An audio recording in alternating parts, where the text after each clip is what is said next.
How to use Pia S5 Proxy with Hidemium. Open the client and search for the IP of the country that needs to be proxied. Select a proxy IP. Right-click and select port. Then click the port forwarding list below and copy it. Then open Hidemium. Click on New Profile. Enter a name.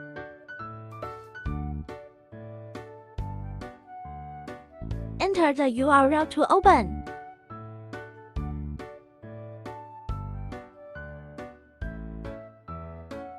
Then click Proxy to configure. Paste the proxy IP and port just copied into it. Test whether the proxy is connected.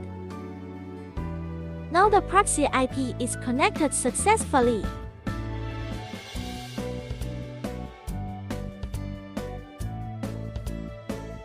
Open the configured proxy file.